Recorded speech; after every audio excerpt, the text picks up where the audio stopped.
You, John Fitzgerald Kennedy, do solemnly swear. I, John Fitzgerald Kennedy, do solemnly swear. That you will faithfully execute the office of President of the United States. That I will faithfully execute the office of President of the United States. And will, to the best of your ability.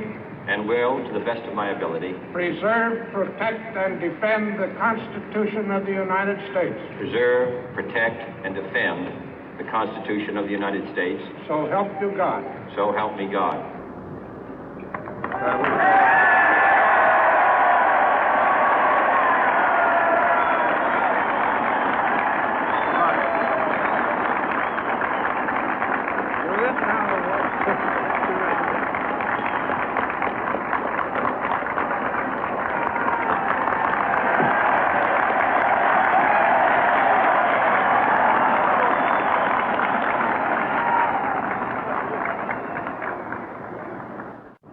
Vice President Johnson, Mr. Speaker, Mr. Chief Justice, President Eisenhower, Vice President Nixon, President Truman, Reverend clergy, fellow citizens.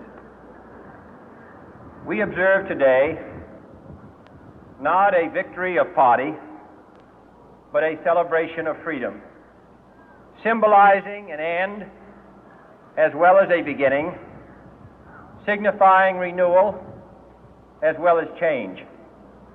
For I have sworn before you and Almighty God the same solemn oath our forebears prescribed nearly a century and 3/4 ago.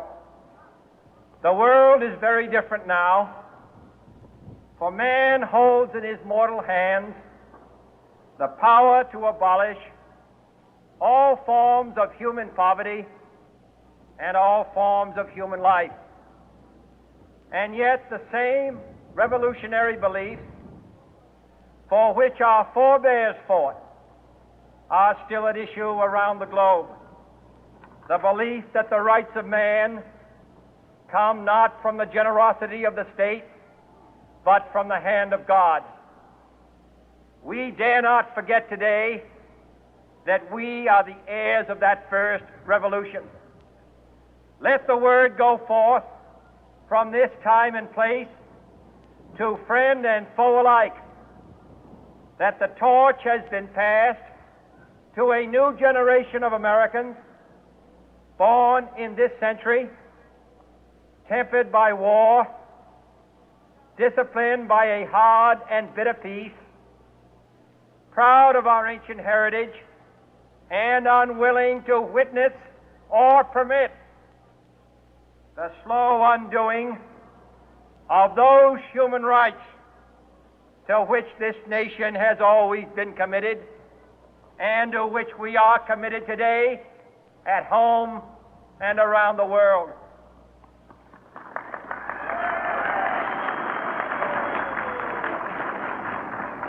Let every nation know, whether it wishes us well or ill, that we shall pay any price, bear any burden, meet any hardship, support any friend, oppose any foe to assure the survival and the success of liberty.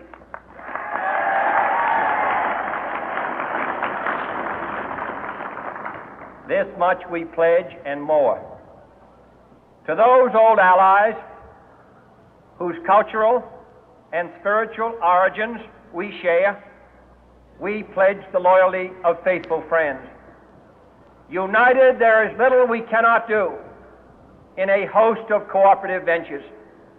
Divided, there is little we can do, for we dare not meet a powerful challenge at odds and split asunder.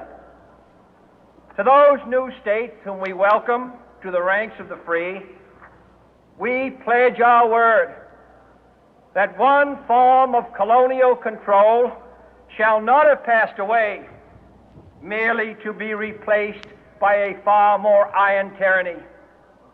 We shall not always expect to find them supporting our view, but we shall always hope to find them strongly supporting their own freedom, and to remember that in the past, those who foolishly sought power by riding the back of the tiger ended up inside.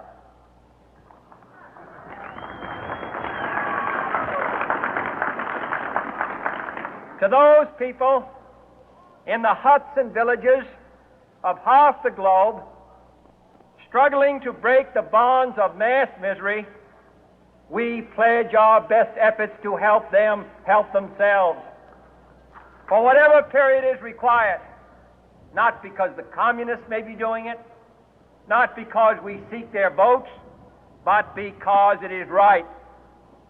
If a free society cannot help the many who are poor, it cannot save the few who are rich.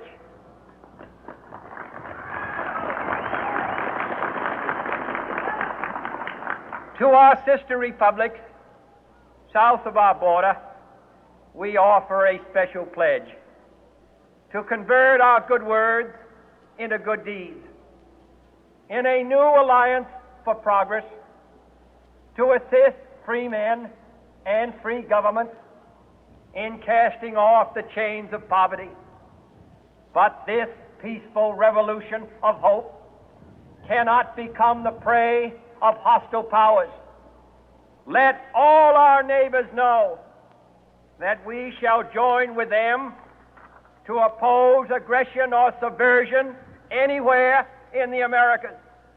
And let every other power know that this hemisphere intends to remain the master of its own house.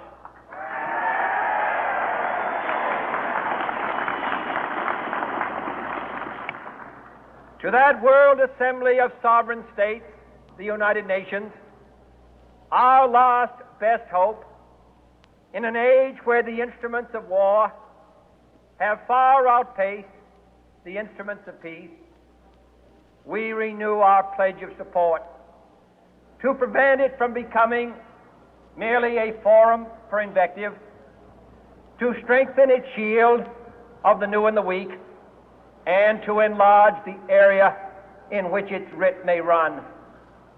Finally, to those nations who would make themselves our adversary, we offer not a pledge, but a request that both sides begin anew the quest for peace.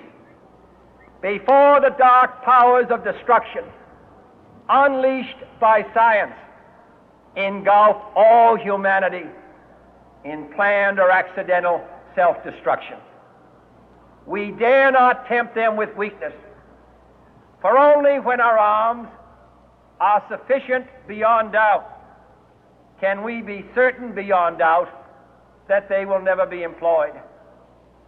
But neither can two great and powerful groups of nations take comfort from our present course, both sides overburdened by the cost of modern weapons, both rightly alarmed by the steady spread of the deadly atom, yet both racing to alter that uncertain balance of terror that stays the hand of mankind's final war. So let us begin anew, remembering on both sides that civility is not a sign of weakness, and sincerity is always subject to proof. Let us never negotiate out of fear, but let us never fear to negotiate.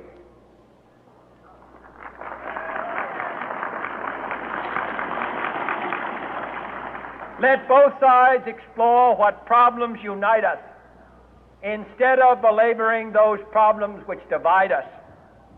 Let both sides, for the first time, formulate serious and precise proposals for the inspection and control of arms, and bring the absolute power to destroy other nations under the absolute control of all nations.